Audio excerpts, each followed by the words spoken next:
Oi, gente.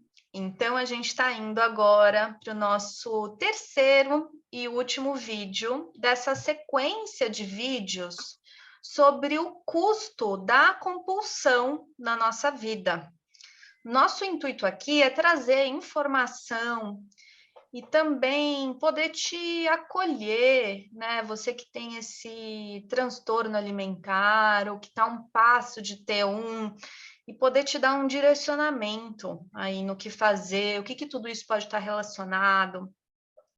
Então, dentro disso que a gente vinha falando, a gente falou do custo de uma compulsão, a gente falou de questões que podem acontecer na vida da pessoa que fazem com que ela vá entrando nesse aprofundamento e nessa vontade de ir além de um padrão que está sendo destrutivo na vida dela, então que tem um prazer negativamente orientado.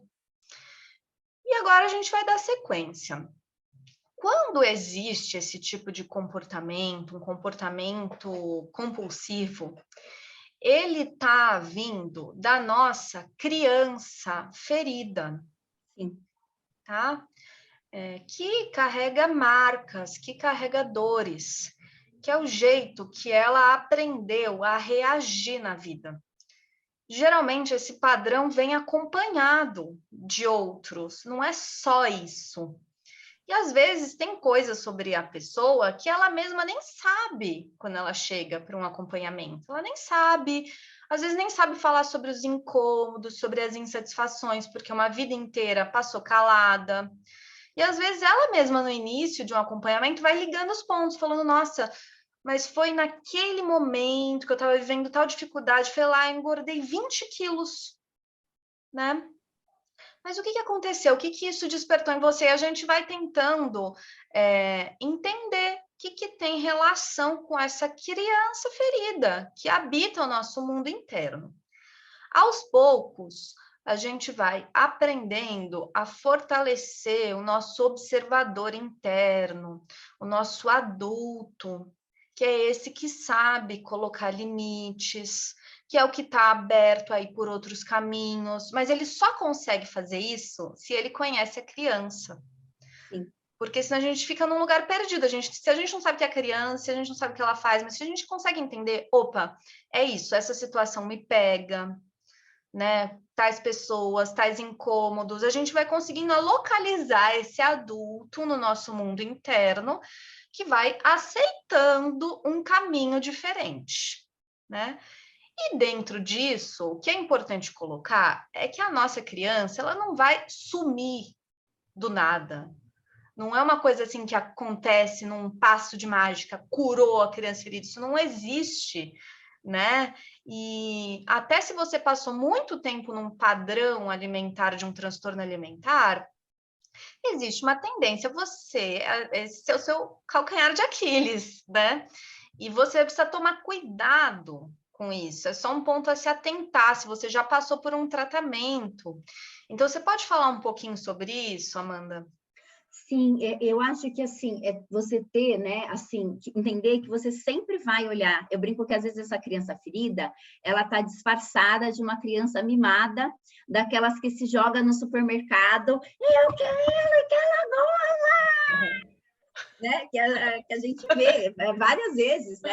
Eu tenho filhos também que você vê que tem o negócio, né? Porque que é naquele minuto o cachorro quente, que é naquele minuto o pão de queijo, que é naquele tempo que a gente, assim, quando o paciente me traz, Ana, coisa no diminutivo que comeu, eu só comi um docinho, eu só comi um bolinho, eu só comi, o diminutivo até me arrepia, né? Porque assim, a diferença é assim, eu comi bolo, ou você come bolinho, é porque você já está mentindo o quanto que você fez, o quanto você comeu, etc. Né? Então, eu acho que Tem um quando fala auto-engano, né? é o adulto, Geralmente tem quando um fala auto-engano, né? bolinho é a criança, entendeu? Então, assim, eu acho que o trabalho, né, dos nossos comportamentos alimentares é você entender quem está no comando naquela hora, né? Então, por quê? Porque a criança quer que é a gola, né? E o adulto vai virar e vai falar assim, agora não, agora não, agora não, né? E aí você tem que ter uma paciência e um acolhimento com você. Por quê? Porque no primeiro momento você só fala assim para essa criança. Eu brinquei para uma paciente, né, que eu falei assim, que a minha criança, às vezes, ela era muito desbocada quando ela ficava brava e eu dava um não para ela. E aí a minha paciente falou assim, nossa, mas eu nunca ouvi um não da minha criança. Eu falei, porque você estuda assim. Experimenta dar um não. Uhum, Tá? Aí, a hora que você dá o primeiro não, não é uma musculação, Ana. Eu acredito muito nisso uhum, na vida. O não e o sim são uma sim. musculação. Você tem que aprender a falar não, tá? E normalmente essa pessoa que está brigando com o peso dela, ela tem muita dificuldade de falar não na vida dela. Né? Então, porque tem uma necessidade de agradar, tem uma necessidade, tem vários comportamentos ligados a isso, né? Sim. Então, tem que começar. Então, assim, não vou repetir. Cara, você tá lá com a colher, sabe? Você vai ter que ficar assim, tipo, não vou repetir, não vou repetir.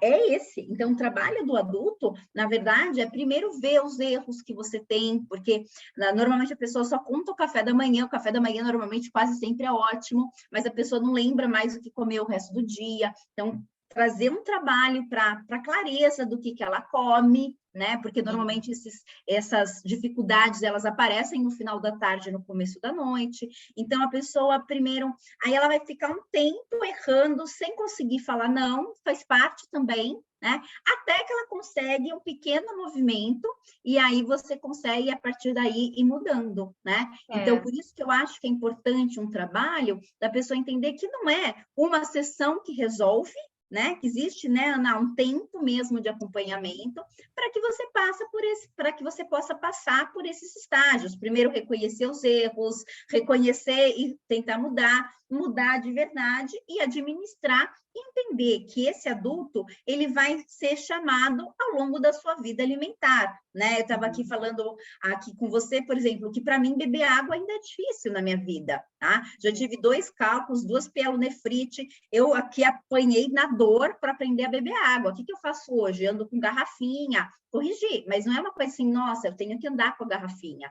Esse é o meu sim. adulto me chamando para a presença. Né? É, Agora, tem coisas que foram muito conquistadas, comer salada, que é muito difícil na maior parte das pessoas comer salada crua, isso aqui em casa é muito fácil, né? Então, realmente, o adulto precisa administrar, e esse é o convite mesmo, para que você possa olhar essa criança e esse adulto e escolher quem está no comando, né? sim.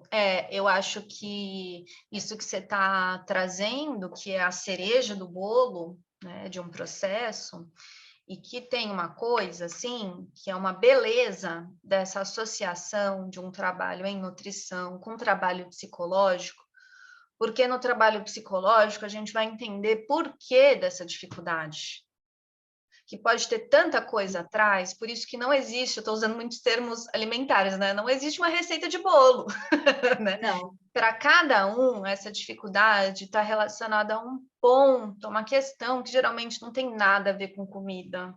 Às vezes você está sendo fiel a um familiar, uma das coisas de um processo, um familiar ali que enfrenta uma mesma dificuldade, né? Tem tantas coisas que podem estar permeando e aí Sim, que chega ali no ponto uma dificuldade de fazer o bem e o bom para você mesmo, né? De querer o bom, de falar, nossa, tenho saúde mesmo aqui nesse corpo. Que gostoso que é isso, porque daí a gente substitui aquele prazer negativamente orientado, que é da compulsão, por um prazer no bom, de ter um tesão mesmo, assim, né? pela vida. Pela vida. Você fala assim, gente, muito gostoso quando você dorme bem, você recebe o alimento maravilhoso, né?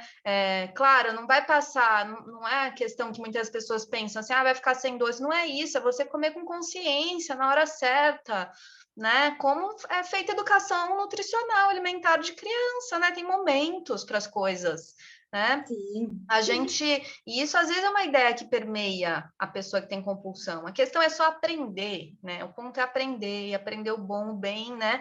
Para o próprio corpo, né? E eu acho que para a gente finalizar é isso, né? Fazer esse chamado Convite. mesmo, um Sim. convite para um tratamento profundo, né? Assim, nossa, o nosso trabalho tá legal, né? A gente que também se estuda tanto. E, mais uma vez, vou deixar aí o convite, se quiser ir ver lá o site, saber mais sobre a gente, sobre o Grupo Curando Comer, né, sobre próximas turmas, pode escrever, mandar um WhatsApp. E como a Amanda falou ali no vídeo anterior, se quiser deixar comentários, interagir, né, a gente também responde aí com o maior prazer. Sim. Tá bom, Ana, obrigada, viu? Obrigada a você também. Um beijo. Beijo.